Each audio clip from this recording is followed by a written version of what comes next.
Deus, querido Pai, já louvamos o Teu nome, adoramos o Teu nome, Papai querido, e hoje é culto de missões e vamos ouvir a Tua palavra, e aqui está o Teu servo, meu Deus, que Tu has de usá-lo para ministrar a Tua palavra. Fala comigo, fala conosco, aquilo que nós precisamos ouvir, ó Pai, para ser edificado, Papai querido, e que Tu possa falar no profundo de cada coração, e que o Espírito Santo nos convença a obedecer, ó Pai, é o que nós te pedimos em nome de Jesus.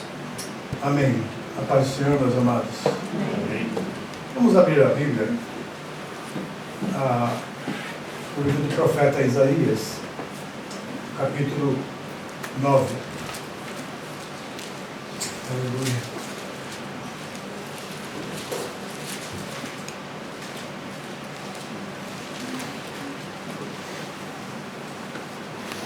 Capítulo 9, versículo 6. Adiante.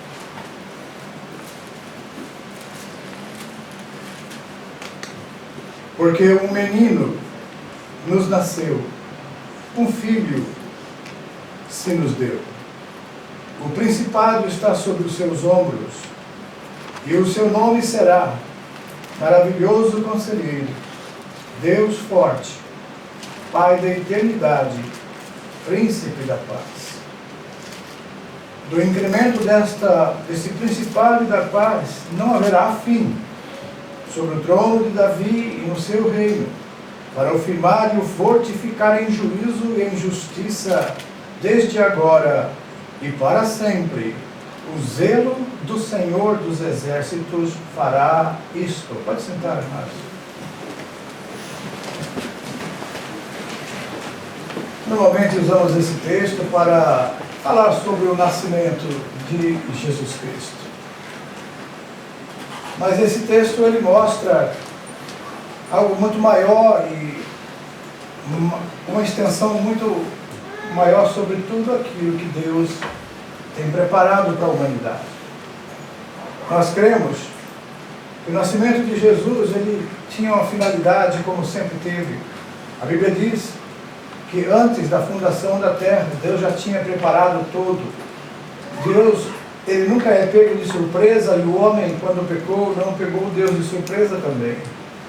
E por que Deus então criou o homem se sabia que ele ia pecar? É uma pergunta que muitos céticos vivem se perguntando.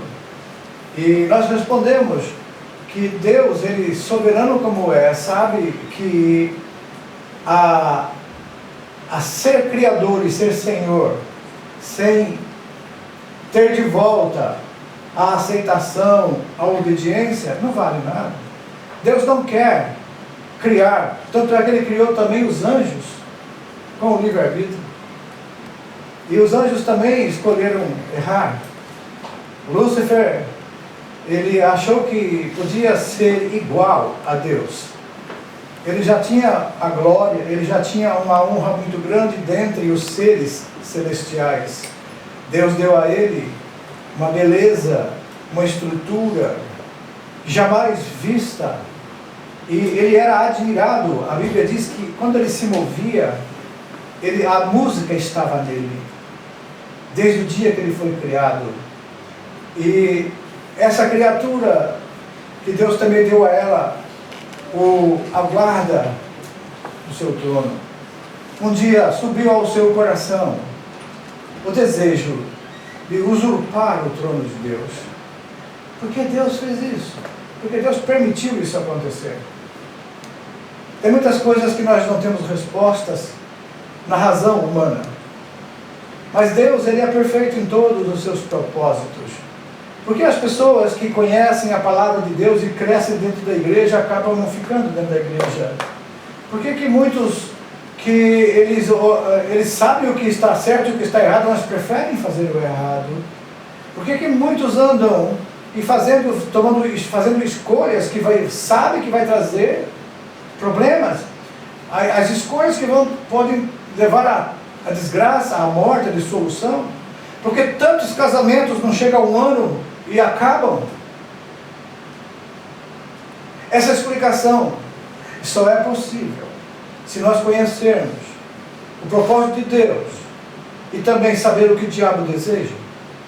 Quando Lúcifer caiu, Ele se tornou Satanás, que significa adversário, inimigo de Deus e da sua criação. Como o diabo, ele acusa-nos diante de Deus. E ele leva as pessoas também a acusar umas às outras. E quando as pessoas ficam acusando uma a outra, eles se tornam também diabos, pequenos diabos no mundo. Que significa acusador, aquele que acusa, aquele que gosta de apontar, aquele que gosta de fazer o mal. E é interessante que nós estávamos lendo hoje uma passagem na Bíblia, que diz no Salmo 15, que diz que quem habitará na casa do Senhor? E num dos trechos ele fala, aquele que não faz fofoca e mexericos, que não fica falando da vida alheia. Esses não vão habitar na casa do Senhor. Esses estão fora. Porque aqueles que vão habitar na casa do Senhor têm um coração sincero e justo. Aquele que não anda segundo o caminho dos ímpios. Aquele que não se detém no caminho dos pecadores. Aquele que não se assenta na roda dos escarnecedores. Antes, o seu prazer está na lei do Senhor. Esse é o Salmo 1. E na sua lei medita de dia e de noite. A esse está fadado a ser próspero. Fadado, isso aqui que é destinado a ser próspero. Todo aquele que entra por esse caminho de obedecer à palavra do Senhor, de meditar nela de dia e de noite, não tem como não ser próspero. Porque a Bíblia diz no Salmo 1 que esse é o varão que não anda, que não faz, segundo o conselho dos ímpios, nem se detém, não fica no caminho dos pecadores, nem se assenta na roda dos escarnecedores, mas o seu prazer, sua alegria está na lei do Senhor. E por isso ele rumina essa palavra, porque meditar de dia e de noite é ruminar, isso é você alimentar-se dela, ler a Bíblia e depois ficar ruminando essa palavra na sua mente, e ela começa a fazer efeito, porque o poder da palavra está na meditação. Ler a palavra é uma coisa, meditar na palavra lida é outra coisa. Por isso que diz, medita nela, de dia e de noite. Eu lembro na Bíblia, quando Jesus olhou para Jerusalém e chorou, e disse, ó Jerusalém, Jerusalém, quantas vezes eu quis, assim como a galinha, juntar os pintainhos debaixo de suas asas, assim também quis ficar e fazer, mas você não aceitou. Ele olhava para aquela cidade, aquele templo lindo, e falou, não ficará pedra sobre pedra que não seja derribada. Porque todos os castelos que os homens constroem, se eles não for fundamentados em Deus, na sua palavra, estão fadados a cair, a romper-se. Não há estrutura que suporte o que este mundo mal tem. Satanás, ele é o destruidor, ele veio para matar, roubar, destruir. Ele veio para tirar a vida, Jesus veio para dar vida. Ele veio para tirar a paz, Jesus é o príncipe da paz. Aleluia. Ele veio para tirar o amor do coração do povo, e Deus é amor. Então, quando ele consegue tirar Deus, tirar a paz, a pessoa fica sem Deus e sem Jesus. Não há mais esperança. E aí, é fadado, a mente medita, a Bíblia diz que, tem salmos que diz que o ímpio, ele na cama medita o mal que ele fará amanhã, ele planeja. Depois ele faz. Mas de Deus não há nada escondido, tudo que há oculto será revelado. Eu louvo a Deus porque quando Deus revela o meu pecado aqui, ainda quando estou vivo, eu tenho um tempo de arrependimento. Mas se eu partir para a eternidade e não revelar o meu pecado, naquele último dia, no juízo do grande trono branco, Deus vai levantar todos e vai chamar aqueles que não ressuscitaram com Cristo, e Ele vai chamar no final da grande colheita, no final de tudo, e Ele vai dizer para você, agora eu vou te mostrar tudo o que você fez, e porque você vai ser condenado, e porque você vai ser lançado no lago de fogo. E isso é triste ouvir isso, mas é preciso ouvir, porque esse tempo está chegando. Quem pode garantir a sua vida? Você que é jovem hoje. Ontem eu vi com tristeza um vídeo lá no Brasil. 5 jovens, 20, 17, moças, rapazes, dentro de um carro. E eles, eu creio que beberam, estavam saindo para voltar para casa talvez, e cantando, a menina cantava, nós vamos morrer, nós vamos morrer, nós vamos morrer. Parece que uma música satânica na boca daquela jovem. E aquele rapaz, a velocidade aumentando, mostraram o velocímetro mais de 100 por hora. Morreu 3. E só sobrou 2 muito machucados. E a menina que cantava nós vamos morrer, ela partiu para a eternidade. E agora? O que resta? Qual é a... Irmãos, muitas vezes tem assuntos que não é agradável se falar, porque não enche o nosso coração de alegria, mas nós precisamos também ouvir palavras que nos façam pensar, que nos faça valorizar o que Deus tem nos dado, que nos faça ver a importância de ter um pai, uma mãe, de ter uma família e de ser um crente em Jesus Cristo. A importância que é de você não estar lá agora nas baladas, de você não estar nas ruas alegrando a carne, vivendo a vida como muitos dizem, quero fazer tudo, eu quero acabar com tudo, eu quero fazer tudo, eu quero me arrebentar. Muitos jovens estão fazendo isso agora, se drogando, sexo, bebidas, festas. Mas tudo isso é tão pequeno, não é verdade? Os jovens que estão aqui na igreja, parece que são chamados por eles assim, você não está vivendo sua vida. Olha, a vida inteira para você viver, olha teus colegas lá se divertindo, olha a alegria, fazem o que querem, usam o que querem, os pais são bonzinhos, deixam eles, até dão dinheiro para ele gastar. Mas você que está aqui hoje, jovem, há um investimento de Deus na sua vida para a eternidade. Você não está, na verdade, perdendo, você está ganhando esse tempo. Porque na verdade isso que você está fazendo hoje aqui, esse lugar que você está, e se tem alguém aqui que não gostaria de estar aqui, preferia estar em outro lugar agora, pense bem, antes que seja tarde, porque talvez um dia você vai também cantar, nós vamos morrer, nós vamos morrer. Eu fiquei olhando aquilo e falei, meu Deus, perderam o medo da morte, mas não é o medo da morte, que tem muita gente que realmente, o jovem aventureiro, o jovem gosta de desafios. Eu sei, eu também passei por isso, eu também estava lá, eu também rodei em noitadas, eu também saía com os amigos, mas havia algo impressionante, porque quando eles iam para as drogas ou para alguma coisa mais forte, como roubar um carro e andar depois devolver, eu não conseguia. E eu tinha uma formação de berço, eu tinha uma formação da palavra de Deus. Eu fui criado ouvindo a palavra como essas crianças estão hoje. E aquilo ali faz uma base dentro de nós, amados, irresistível. Porque você não consegue pecar como você gostaria de pecar, mesmo que você queira, Deus te protege. E eu me lembro dos perigos que Deus me livrou, e tem muita gente aqui. Eu estive conversando com alguns irmãos aqui, eles contam a vida dele como também tive a minha. E quantos perigos Deus livrou, quantas coisas aconteceram. Mas hoje você está aqui, aleluia. Isso é a maior vitória da sua vida. E não é só estar aqui, meu querido jovem. Não é só estar, mas queira estar. Deseje, se alegre em estar. Isso que é importante. Se alegrar em estar. Não somente estar. Porque você pode estar aqui, mas porque é o pai, porque é a mãe, porque é preciso, porque senão o pastor vai achar ruim, porque alguém... Eu preferia estar lá. Eu preferia estar em algum outro lugar. Tem tanta coisa para mim aí fora. Não sei por que Deus está mandando falar isso, mas eu preciso falar. Talvez seja Deus te alertando, porque o inimigo é astuto, ele prepara ciladas. A Bíblia diz que não podemos ignorar seus ardis. Não brinque com Deus. Não brinque com o pecado. Nós não podemos brincar com essas coisas, porque o inimigo ele não tem dó.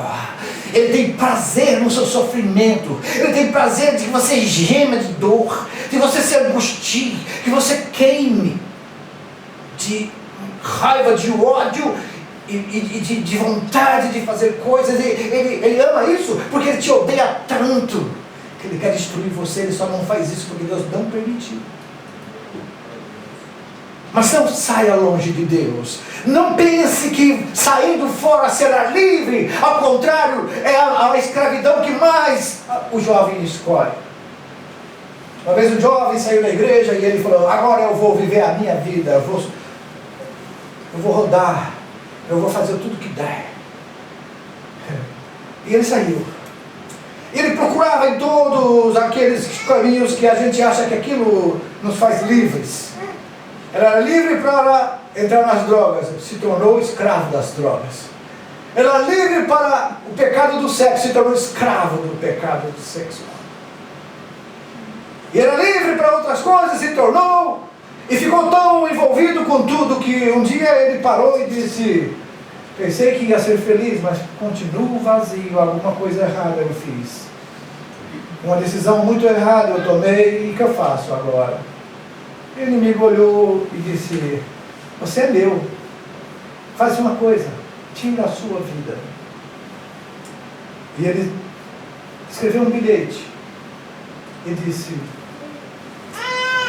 eu escolhi a minha própria vida, eu quis ser independente e fui. Eu não obedeci, não ouvi nenhum conselho para mudar. E eu achei que fazendo tudo o que eu gosto, o que eu quero, que a minha carne pede, eu seria feliz e pleno em felicidade. Mas agora eu percebi que eu me tornei escravo da própria liberdade que eu quis. E após fazer esse bilhete, ele tirou a própria vida.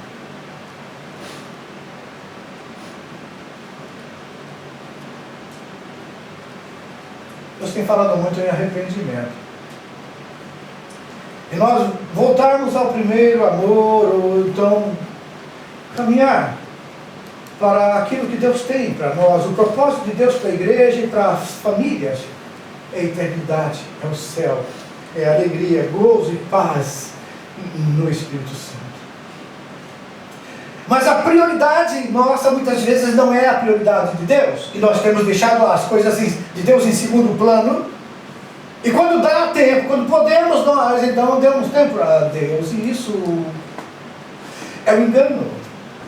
Porque Deus conhece o nosso coração e sabe como estamos divididos ou não.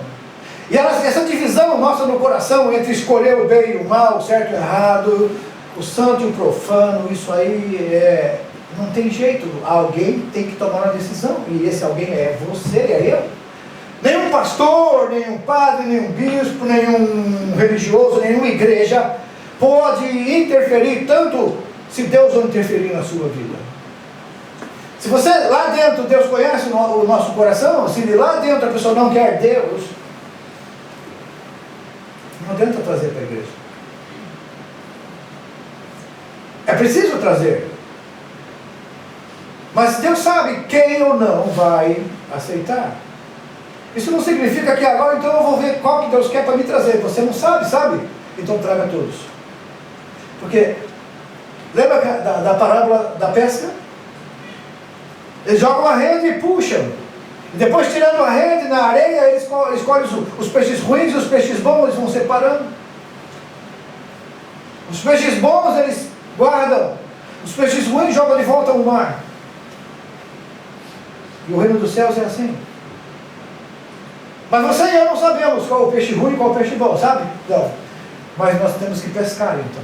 Jesus falou a Pedro e aos seus irmãos e sócios, disse: eu vos farei pescadores de homens. Pescar homens, pescar pessoas, isso é levar a elas o verdadeiro, tirar ela desse mar que é o mundo, esse cosmos de pecado, e separá-las para Deus. Isso nós aprendemos ontem, santificação, tirar do reino das trevas para o reino da luz. É a santificação posicional. É aquela que você é santificado porque Deus tirou você da condenação e colocou você na salvação. Então essa é uma posição, salvo, santo. Agora tem a santificação, que ela é progressiva, que é aquela que no dia a dia vamos lutando com O inimigo tentando puxar você de volta para o reino dele. E Deus mostrando a você que você precisa ser fiel, perseverar na fé, para que você não volte e não perca aquilo que você ganhou gratuitamente. Mas tem pessoas que parece que não estão entendendo. Parece que não está entendendo o que Deus está querendo mostrar. E essa jovem possivelmente zombava da morte. Essa jovem do carro, ela não acreditava que ela podia morrer. Eu sou tão jovem, eu tenho uma vida inteira pela frente. Jovem gosta mesmo de desafios, ele gosta de challenger, essas coisas que desafiam para você chegar no extremo, chegar no máximo. Então eu vou desafiar a morte. Só que infelizmente a morte venceu mais uma vez.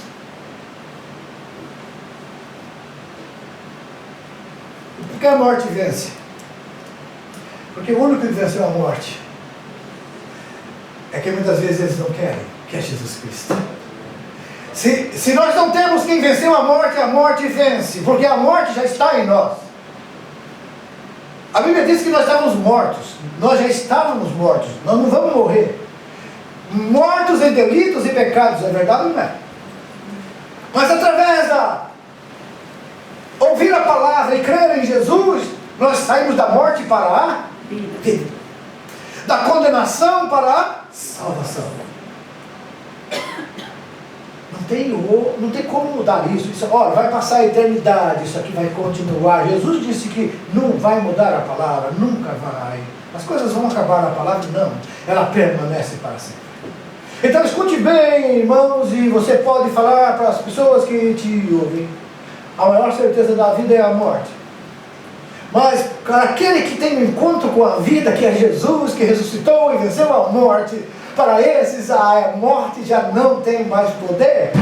E a nossa esperança é a eternidade com Ele. Ele prometeu que viria nos buscar para levar e estar com Ele para sempre. E essa esperança, aleluia, é a nossa alegria. Essa esperança que nos faz rejeitar, que nos faz renunciar, esses desejos maus que estão dentro de nós, que se nós não deixarmos de acalentá-los, de desejá-los, um dia a gente vai fazer. E quando você fizer, você vai perceber que mesmo que você achando que seria feliz fazendo aquele pecado que você cometeu, depois do pecado você sabe que veio uma dor muito grande no seu coração, um remorso, que você quase não suporta isso. E muitas vezes as pessoas estão caminhando, mas a morte está nelas. Eu não estou falando de morte física aqui. Que para nós não existe mais morte física. Porque é uma passagem. Eu estou falando de morte espiritual. Essa sim é perigosa. A morte física todo mundo vai passar por essa. Bom ou mal, com saúde ou sem saúde, vai passar. Mas a morte espiritual, ela tem um efeito eterno. A morte espiritual, ela separa o homem de Deus. Porque a Bíblia considera morte é a separação de Deus. Tanto é que quando Deus falou a Adão que o dia que ele comesse daquele fruto que Deus tinha falado, daquela árvore, ele morreria. E alguém pode falar, mas Adão não morreu? Ele morreu depois de 930 anos. Morreu. Mas é a separação de Deus. E as consequências do pecado? Os dois filhos que eles tiveram, depois Caim e Abel. Houve o primeiro homicídio na terra, quando Caim, com raiva e inveja de Abel, matou o seu irmão. E de lá para cá o homem caminha nisso. Mas o plano de Deus é perfeito. Porque ele já tinha sabido disso. E a primeira coisa que Deus fez lá no jardim, quando o homem pecou, já houve uma morte. Deus teve que matar um animal para cobrir as vergonhas de Adão e Eva, que antes não era. Na inocência não era vergonha, eles estavam nus e nem percebiam. Mas quando eles comeram e começaram a saber a diferença entre o bem e o mal, o certo e o errado, o santo e o profano, eles começaram a ter medo. Então a primeira coisa que vem com o pecado é medo. Depois do pecado gera medo. E a gente quer se esconder de Deus. Você pode ver uma pessoa que é culpada. Um policial bem treinado, ele desconfia, ele sabe. No olhar. Se você olhar nos aeroportos, os policiais estão de olho nas câmaras, as pessoas andando no saguão do aeroporto, você... Está tudo normal para você, anda normalmente, mas tem pessoas que eles observam que existe uma reação, tanto no olho, como na face, como no andar, nos trejeitos, que eles sabem, essa pessoa deve. Porque todos nós que devemos alguma coisa não temos paz. Nós temos algo chamado consciência, que mesmo o ímpio tem consciência. E ele sabe que ele pecou e que isso vai trazer uma consequência. A diferença do verdadeiro arrependimento é que quando uma pessoa se arrepende e deixa, alcança misericórdia, mas aquele que tem remorso, ele não se arrepende porque ele errou, porque esse pecado é sujo, que esse pecado ofende a Deus. Ele só tem medo da consequência que virá. Mas ele vai fazer outros pecados, até piores, porque ele não teme a Deus, ele só teme a consequência do pecado. E quando você vê uma pessoa assim, você vê que o final dela, se ela não se arrepender, vai ser tão triste. Porque numa brincadeira, a Bíblia fala sobre o Geena. O Geena é o lago que arde com fogo e enxofre. O inferno que hoje existe vai ser julgado e jogado lá dentro desse lago. Então é um fogo dentro do fogo. É um sofrimento dentro do sofrimento. É uma eternidade dentro de outra. A separação eterna de Deus. Isso que a Bíblia chama segunda morte. Que a primeira morte é quando nós nascemos e pecamos, morremos. Mas quando nós cremos em Jesus, nós nascemos de novo, nos tornamos nova criatura. As coisas velhas então passam, tudo se faz? Não. Aleluia. Então você que está aqui hoje, que já aceitou Jesus como seu Salvador, você é nova criatura. As coisas velhas acabaram, tudo é novo. Agora aqueles que ainda não têm o coração voltado totalmente para Deus, que ainda esconde pecado, ainda conversa com o inimigo, ainda aceita o que ele manda, ainda faz a vontade dele.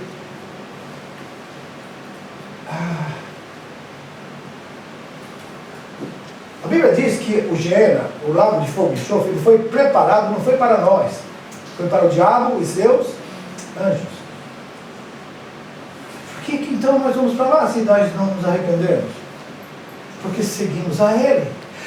A Bíblia mostra a diferença que esse mundo jaz no maligno, e que aquelas pessoas que são do mundo, o amor de Deus não está nele. Aquele que ama as coisas do mundo, o amor de Deus não está nele. E o amor de Deus, ele só é derramado no nosso coração se o Espírito Santo estiver em nós. Porque o amor de Deus é derramado em nosso coração pelo Espírito Santo que nos... Você está entendendo, amado? É algo que o Espírito Santo quer que a gente entenda mais claro. Para que a gente deixe de pensar que religiosidade, que, ativismo, isso salva. Não, isso é consequência da salvação. Porque eu posso não ser salvo e fazer tudo isso.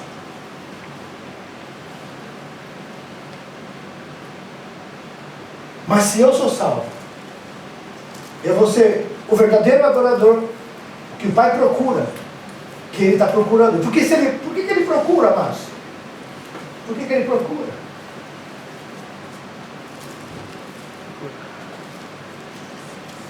Você já olhou uma multidão? Eu vejo aqueles, quando passam a reportagem sobre Tóquio e mostra aqueles cruzamentos tão grandes. E é pessoas de tudo quanto é tipo, tamanho e jeito. E é aquela coisa, e eu fico olhando milhões e milhões. E como foi passado o vídeo hoje, você percebeu? É um país aberto, e aí não tem perseguição aqui. Glória a Deus, nós estamos aqui hoje. Mais ou menos alcançado. E quando nós, e os outros pastores que têm no coração de Deus uma alegria de fazer a obra de ensinar, preparar uma igreja, preparar um povo para fazer a obra de Deus, é para cumprir a missão de alcançar esta nação, com um povo que Deus está preparando agora, crianças e jovens, para fazer uma obra que o Japão nunca viu. algo que vai mover essa nação, mais do que os terremotos que todos os dias temos mais de 100 terremotos no Japão. Deus vai e pode levantar jovens como vocês, que escolheram Deus, que escolheram priorizá-lo na sua vida. Deus levantar vocês, uma nova geração, cheios do poder do Espírito Santo, para fazer a diferença e abalar o trono do inferno nesta nação, abalar os principais e potestades, sabendo que há um Deus no Japão, um Deus que levanta um povo forte, revestido de poder, um povo que não teme a morte, um povo que desafia o perigo, não esse da forma como foi feito por esses jovens, que infelizmente perderam, mas aquele que desafia, porque tem Jesus e ama o pecador e ama o japonês. Você ouviu falar que eles são isolados? É um povo que são órfãos de pais vivos. E muitos filhos de nossos filhos também de brasileiros acabam se tornando órfãos de pais vivos, porque é o sistema dessa nação que tira esse conceito de família, e para muitos pais os filhos são estorvo, prejuízo, despesas, quando a Bíblia diz que são bênçãos do Senhor. E nasce uma geração sem afeto, sem ligação familiar. Os jovens hoje não querem mais casar. Para quê? Para viver com meu pai e minha mãe. Em muitas famílias, a mulher vai para um sunaco, o marido vai para outro, depois voltam, os dois estão embriagados e brigam, e cada um tem sua vida. Isso não é o conceito de família de Deus. Pastor, é verdade, essa nação está perdida. Assim, então eu pergunto a você, o que nós podemos fazer para mudar essa situação? Eu não posso, pastor, eu não sou nada. É exatamente isso. Você não é nada, mas Deus faz de você tudo que Ele precisa. Porque mesmo você não se julgando nada, você tem uma família, você tem Deus, você tem uma esperança eterna, e Deus pode usar a sua vida para ajudar eles. Não é mais hora de nós pensarmos somente na nossa própria vida, não nos fecharmos na nossa própria igreja, no nosso próprio mundinho. Nós temos que deixar que a verdade do Evangelho, ela transpareça. Eu achei muito interessante uma comparação que foi feita. Jesus falou que nós somos o sal da terra e a luz do mundo. Duas comparações interessantes. O sal, eu pensei, o sal está dentro do saleiro. Enquanto dentro do saleiro é só o sal, não faz nada, não tem efeito. Mas assim que você coloca na comida, dá sabor. Assim que você coloca numa carne, preserva. Então, o mundo pode ver o sal, mas se esse sal não ser lançado no mundo, não adianta nada. A luz é o que é visto, o mundo vê. A Bíblia, Jesus falou que deixe que a sua luz brilhe diante dos homens, para que eles, vendo as vossas boas obras, glorifiquem o Pai que está no céu. Então é algo visível. Mas o sal está onde? No saleiro. E só está perto de quem está perto dele. Você é o saleiro. Você está perto de quem? Você tem sido usado por Deus para salgar, para dar sabor à vida dessa pessoa? Para dar gosto? Ou você apenas diz, eu sou sal? A pessoa, muito bem, sal. O que você faz? Eu dou sabor. Então, prova. Você tem que se dar. Porque o sal é uma coisa interessante. Quando ele é de menos,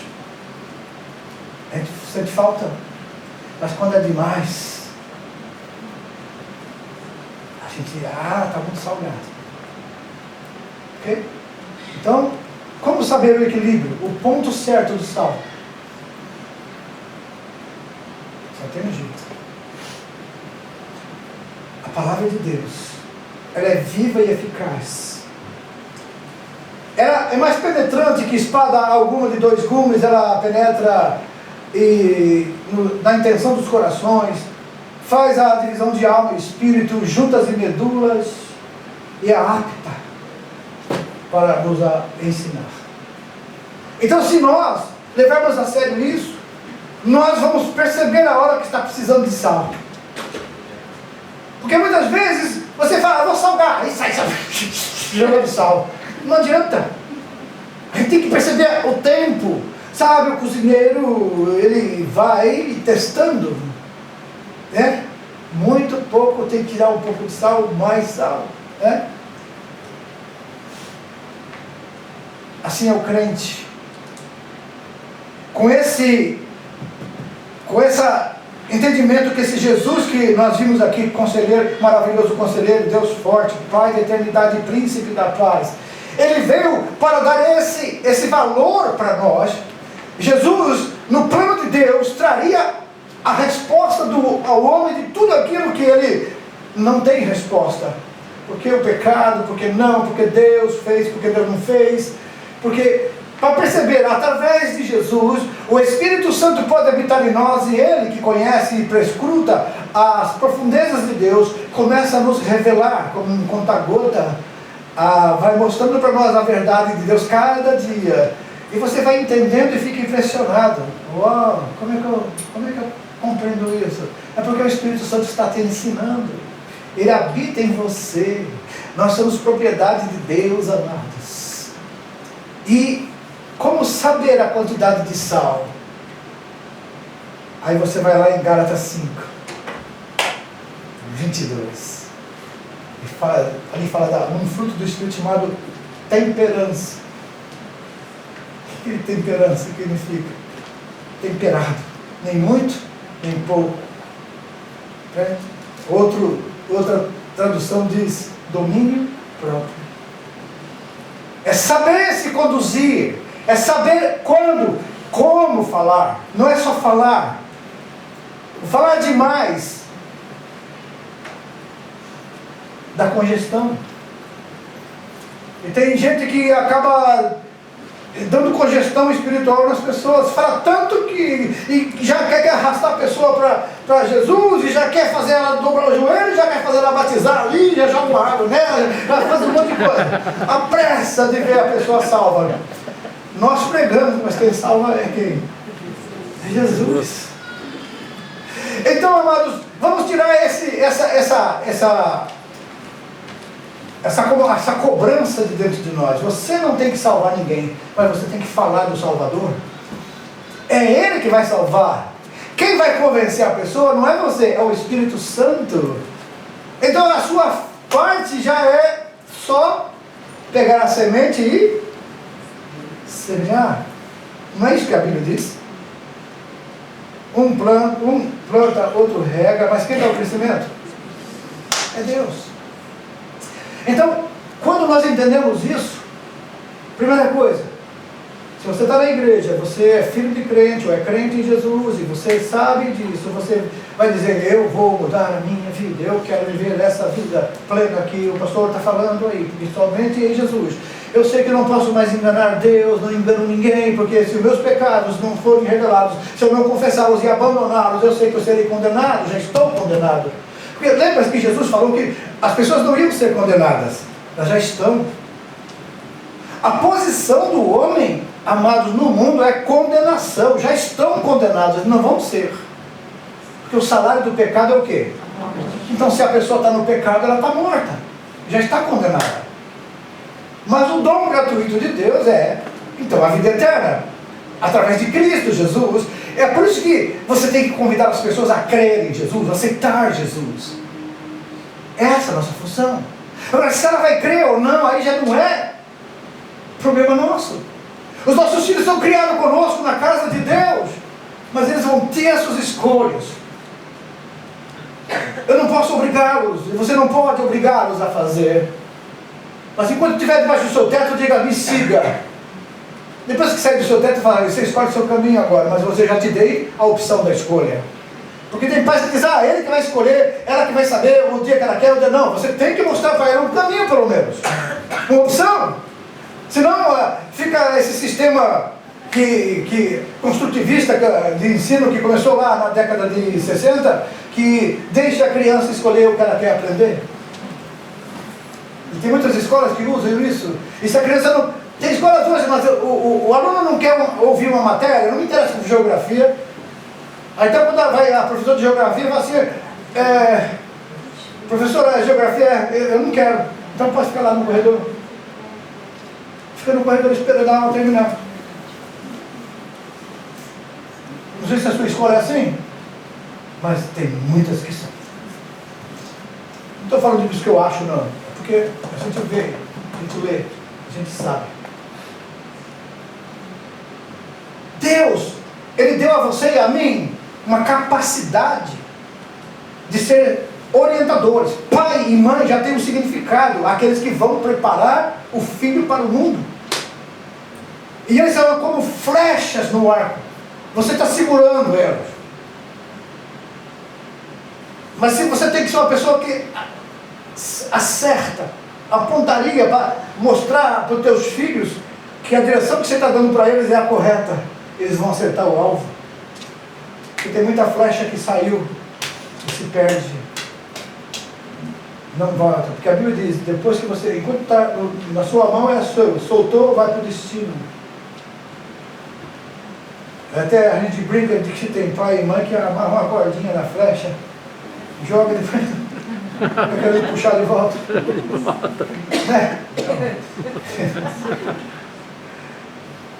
Né? Porque a gente ama, a gente sente. Teve um irmão que falou para mim, pastor, agora irmão, eu sei o que o senhor passou quando deixou sua filha lá nos Estados Unidos e veio para o Japão. Eu fui deixar meu filho aqui na Goiás, quase deu um infarto em mim. O mundo e a vida é feito de renúncias. Se você não quiser renunciar, você nunca vai chegar ao destino. Você nunca vai chegar ao alvo. E cada um de nós tem, o que nós temos que fazer é confiar em Deus, que aquilo que passamos aos nossos filhos foi verdade. E um dia eles vão optar. E eu falo isso por experiência própria. Tanto eu fiz isso, como meus filhos fizeram também. Eu paguei o preço tudo quando a gente colhe, na verdade. E um dia meu filho falou, pai, não adiantava, eu procurava me livrar da consciência. Eles foram criados na igreja, ouvindo a palavra. Mas pai, incrível, voltava todas aquelas mensagens que o senhor pregava que eu não queria, eu dava risada, eu até brincava, essa ainda é para mim, para o velho, para os velhos. Mas aquelas mensagens voltavam no meu ouvido. Elas voltavam. E eu sabia que eu precisava voltar para isso. E ele passou por muitos perigos de morte. Ele gostava de desafiar a polícia a correr atrás dele, nos carros velozes e furiosos. Ele queria ser um desses. E às vezes a gente...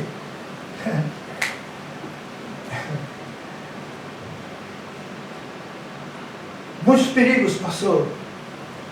Um dia ele foi numa igreja lá em Boston e o pregador disse, você que está aí atrás, aí você, ele, é você mesmo que está olhando para o lado. Deus já te livrou da morte várias vezes, é porque alguém lá do outro lado está orando por você, viu? E ele falou que muitas vezes viu a morte perto dele, e ele quase que foi, mas Deus guarda os nossos filhos.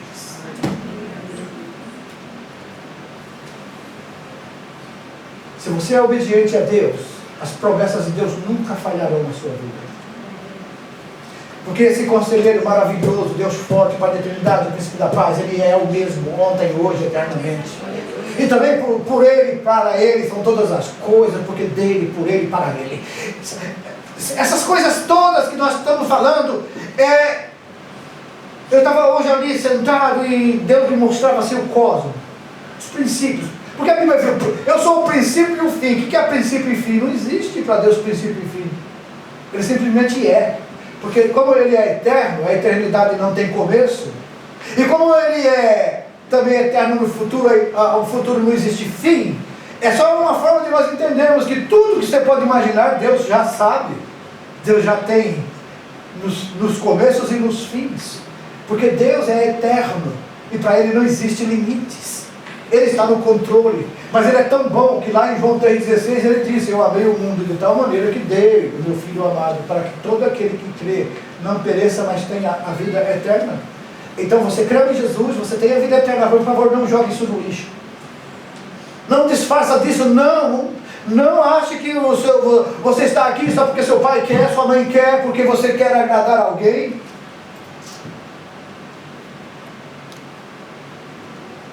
Tem alguém que pode achar ruim? Quando falta e não vem o culto, o pastor liga, mas o pastor fica ligando pra gente, caramba, aí quando não liga assim, se eu puder morrer, ninguém lembrava de mim, porque ninguém me ligou. Não vai entender vocês, igreja. Se a gente liga, alguém acha ruim, se não liga, também acha ruim. Teve um irmão uma vez, de outra igreja de outra cidade, que é nossa igreja, falou assim, a gente fala, irmã, como você está, minha irmã? Você está bem? Pastor, estou por aí, estou evangelizando, tá? Quando eu não estiver na igreja, é porque eu estou evangelizando. Fica tranquilo, fica sossegado, tá bom. Um dia ela chegou na igreja, meia roxa, marcada, meio assim. O que houve, irmão? Se eu morresse, ninguém ia saber que eu morri. Aí eu falei, não dá para entender. Pô, é difícil entender. Porque ninguém me ligou, mas você ligou avisando que tinha sofrido um acidente? Você ligou? Mas você devia saber, o pastor tem que se preocupar com as ovelhas. Você vai fazer a ovelha fala que não quer. Como é que eu faço com as ovelhas, meu Deus do céu? Mas a gente não é adivinhão. Sabe, nós não tem revelação. Deus revela só aquilo que Ele quer revelar, não aquilo que você quer que Ele revele. Não é verdade?